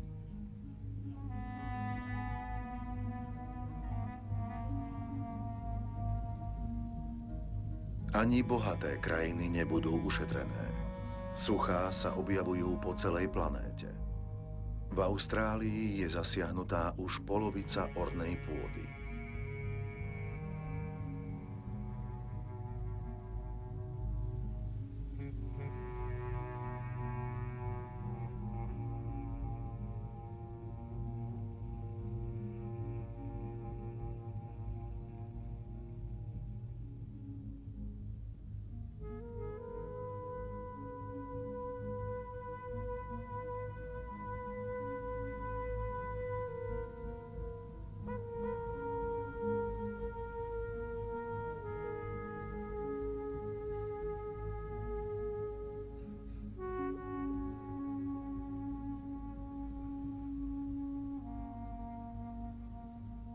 Nachádzame sa v procese ohrozenia klimatickej rovnováhy, ktorá nám vyše 12 000 rokov umožňovala rozvíjať sa.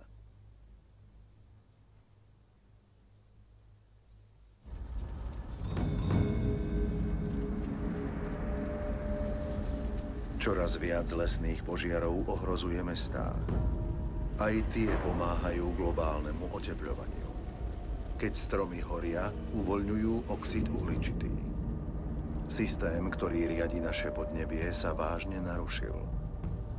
Narušili sa prvky, od ktorých závisí.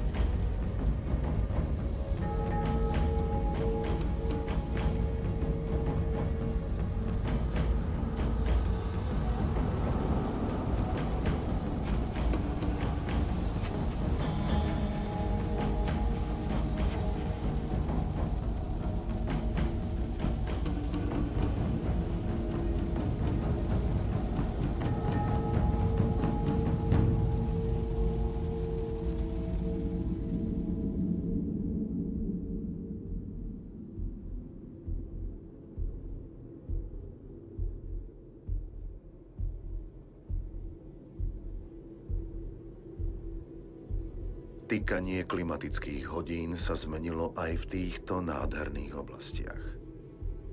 Na Sibíri a na iných miestach Zeme je tak chladno, že Zem je stále zamrznutá. Hovoríme tomu permafrost.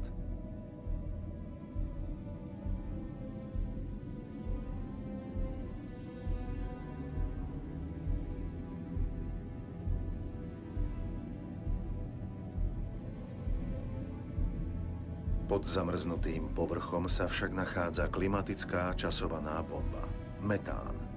Skleníkový plyn 20-krát silnejší ako oxid uhličitý. Keď sa permafrost roztopí, skleníkový efekt sa v dôsledku uvoľneného metánu vymkne spod kontroly a jeho následky nedokáže nikto predvídať. Budeme doslova na neznámej pôde.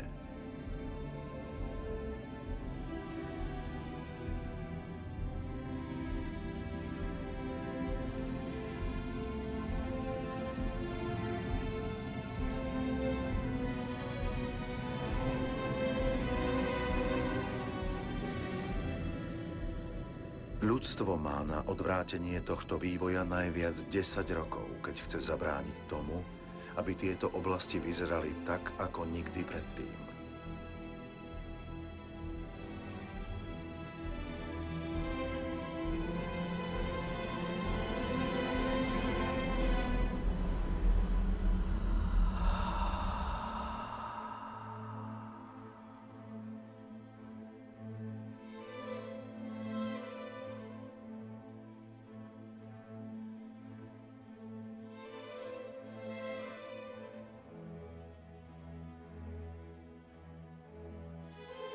Vytvorili sme fenomén, ktorý nedokážeme riadiť.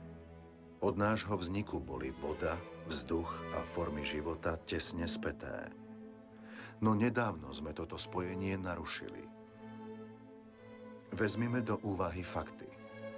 Musíme veriť tomu, čo vieme. Všetko, čo sme videli, je dôsledok ľudského správania. Pretvorili sme Zem na svoj obraz. Na zmenu máme veľmi málo času. Môže toto storočie uniesť osudy 9 miliárd ľudských bytostí, keď odmietame niesť zodpovednosť za to, čo robí každý jeden z nás? 20% svetovej populácie spotrebuje 80% zdrojov planéty.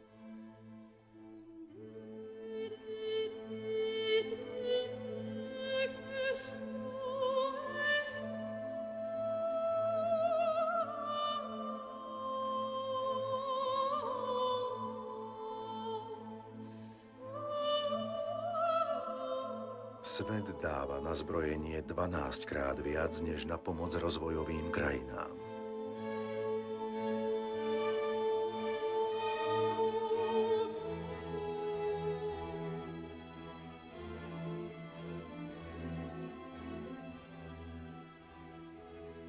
Kvôli znečistenej pitnej vode denne umrie 5000 ľudí. Miliarda ľudí nemá prístup k nezávadnej pitnej vode.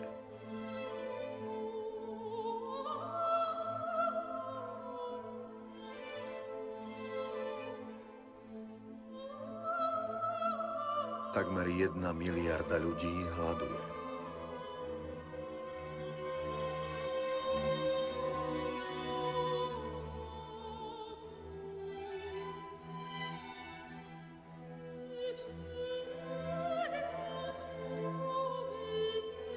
Vyše 50% svetovej produkcie obilia sa používa na výkrm zvierat a na výrobu biopalív.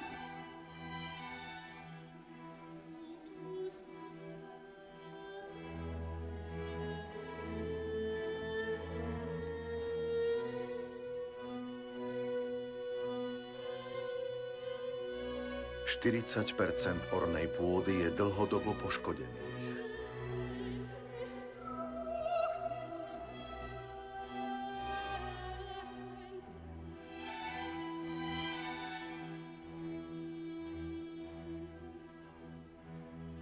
Každý rok zmizne 13 miliónov hektárov lesa.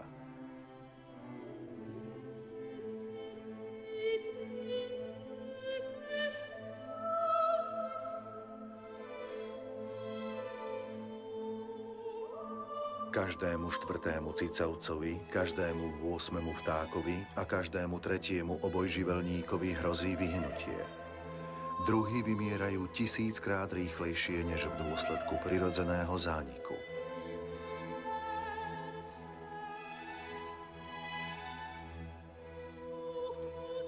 Sedemdesiat % zdrojov rybolovu sa vyčerpalo, znehodnotilo alebo im to hrozí.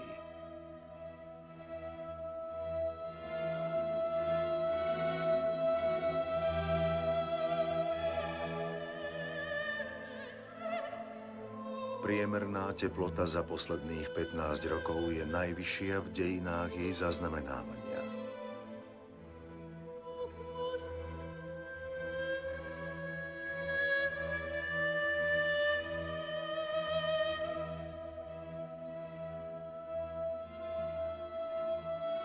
Ľadová pokrývka prišla za 40 rokov o 40% svojej hrúbky.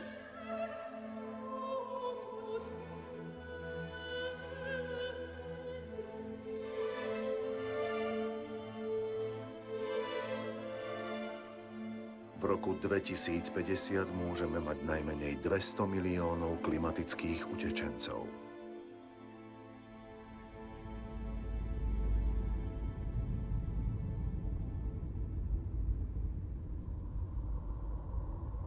Cena nášho konania je vysoká. Platia ju aj tí, ktorí sa na ňom nepodieľajú. V púšti som videl utečenecké tábory veľké ako mestá. Koľko mužov, žien a detí odvrhneme zajtra? Musíme stále stavať múry, aby sme trhali reťaz ľudskej solidarity, delili ľudí a chránili šťastie jedných pred nešťastím druhých? Je neskoro byť pesimistom.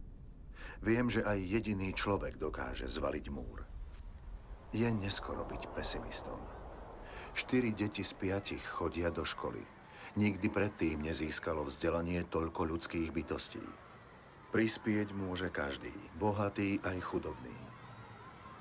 Lesotho, jedna z najchudobnejších krajín sveta, investuje do vzdelania svojich ľudí najviac. Katar, jeden z najbohatších štátov, otvoril dvere najlepším univerzitám. Kultúra, vzdelanie, výskum a inovácia sú nevyčerpateľné zdroje.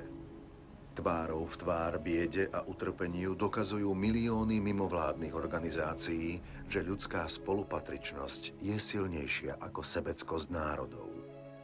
Istý muž v Bangladéši urobil niečo nemysliteľné, keď založil banku, ktorá požičiava len chudobným. Za necelých 30 rokov zmenila životy 150 miliónov ľudí. Antarktída je kontinent s obrovským prírodným bohatstvom, ktoré si nemôže nárokovať žiaden štát. Tieto zdroje majú slúžiť mierovým a vedeckým účelom. Dohoda, ktorú podpísalo 49 štátov, z nej spravila poklad, ktorý má patriť celému ľudstvu. Je neskoro byť pesimistom. Vlády začali konať v prospech ochrany 2% svetových vôd. Nie je to veľa, ale je to 2-krát toľko ako pred 10 rokmi. Prvé národné parky vznikli asi pred 100 rokmi. Pokrývajú 13% pevniny a vytvárajú priestor, kde je činnosť človeka v súlade so zachovaním živočíšnych druhov, pôdy a krajiny. Harmónia medzi ľuďmi a prírodou sa môže stať pravidlom, nie výnimkou. Americký New York pochopil, čo znamená príroda. Tieto lesy a jazerá zabezpečujú mestu všetku pitnú vodu, ktorú potrebuje. Lesy Južnej Kórey zničila vojna. Vďaka štátnemu zalesňovaciemu programu znovu pokrývajú 60% krajiny. Vyše 70% papiera je recyklovaného. Kostarika si vybrala medzi výdavkami na armádu a zachovaním krajiny. Štát zrušil armádu a dal prednosť investíciám do vzdelania, ekoturizmu a do ochrany pôvodnej vegetácie. Gabun je jedným z popredných producentov dreva. Štát zaviedol selektívnu ťažbu. Najviac 1 strom na 1 hektár. Lesy patria k najdôležitejším hospodárskym zdrojom, no majú čas na obnovu. Existujú programy na udržateľný rozvoj lesov. Musia byť záväzné.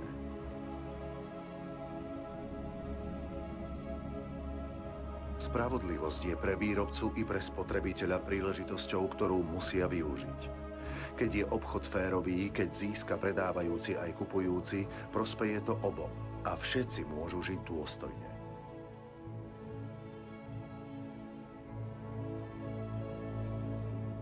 Môže existovať spravodlivosť a rovnosť medzi tými, ktorých jedinými nástrojmi sú ruky, a tými, ktorí úrodu zberajú pomocou strojov a štátnych dotácií?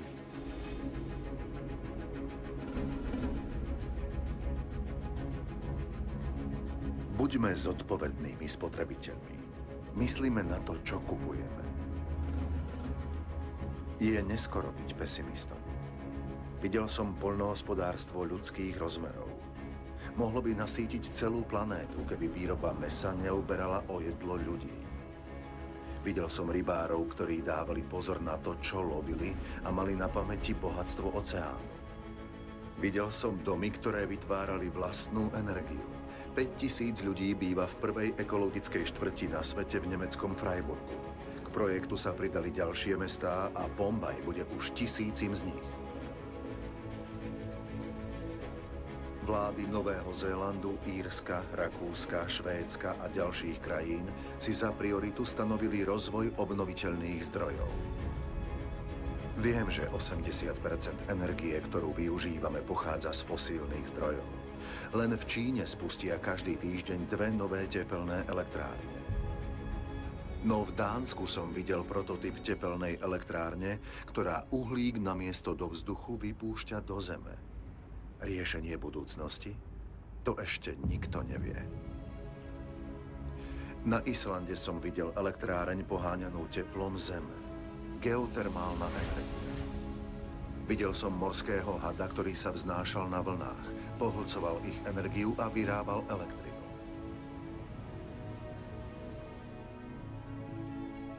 Videl som veterné farmy pri pobreží Dánska, ktoré produkujú 20% elektriny krajiny. Spojené štáty, Čína, India, Nemecko a Španielsko sú najväčší investori do obnoviteľných zdrojov energie. Vytvorili už 2,5 milióna pracovných miest. Kde na Zemi nefúka vietor? Videl som rozsiahle púšte, na ktoré pražilo slnko. Všetko na Zemi je prepojené a Zem je spojená so slnkom, so svojím pôvodným zdrojom energie. Prečo by ľudia nemohli napodobniť rastliny a zachytiť jeho energiu? Slnko dá za 1 hodinu Zemi toľko energie, koľko jej ľudstvo spotrebuje za celý rok. Kým bude Zem existovať, slnečná energia bude nevyčerpateľná. Stačí len prestať sa vrtať v Zemi a obrátiť sa k nebu. Stačí sa len naučiť pestovať slnko. Všetky tieto experimenty sú len príklady, ale svedčia o novom povedomí. Vytyčujú cestu novým ľudským dobrodružstvám založeným na umiernenosti, inteligencii a spolupráci.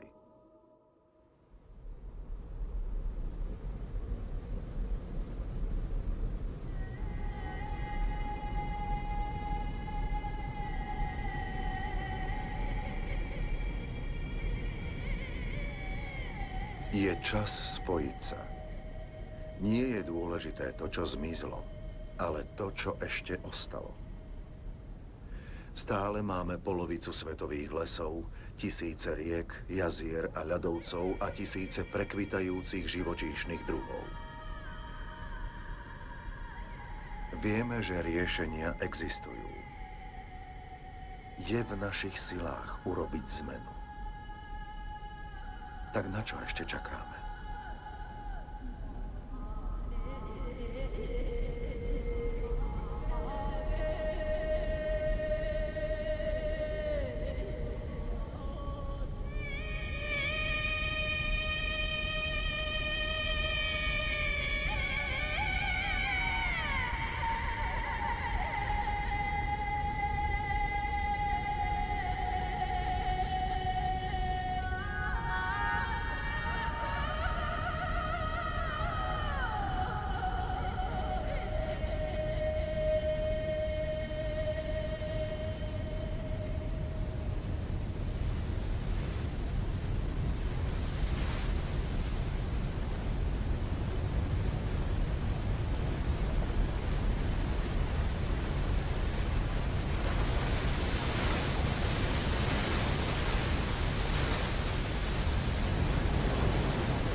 Je na nás, aby sme napísali ďalšiu kapitolu.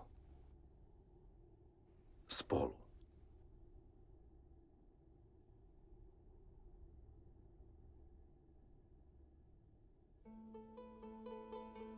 Južná Afrika. Aljaška. Saudská Arábia. Antarktída. Argentína. Arktída. Austrália. Bangladéš.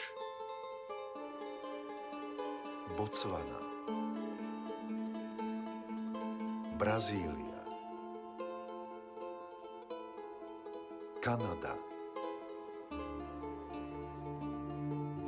Chile. Haiti. Dánsko. Čína. Južná Kórea. Spojené arabské emiráty. Kostarika. Španielsko. Francúzsko.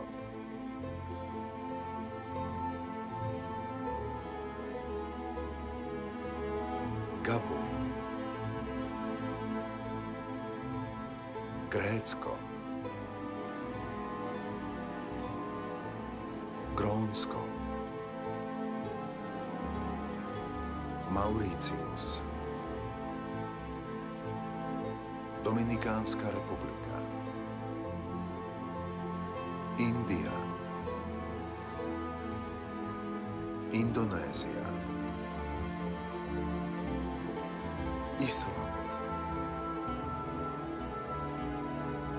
Izrael. Japonsko. Jordánsko. Kazachstan. Keňa. Madagaskar. Maledivy.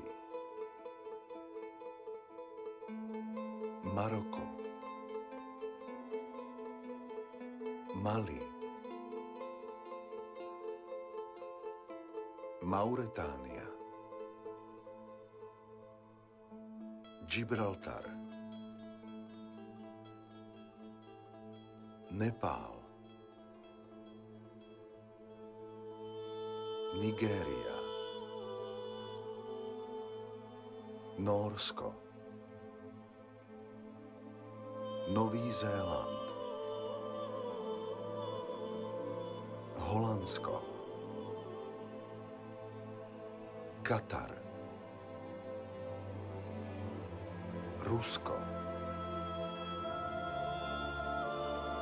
Čad. Sibír. Svazísko. Senegal. Thajsko. Tanzánia. Ukrajina. Spojené štáty americké. Burkina Faso.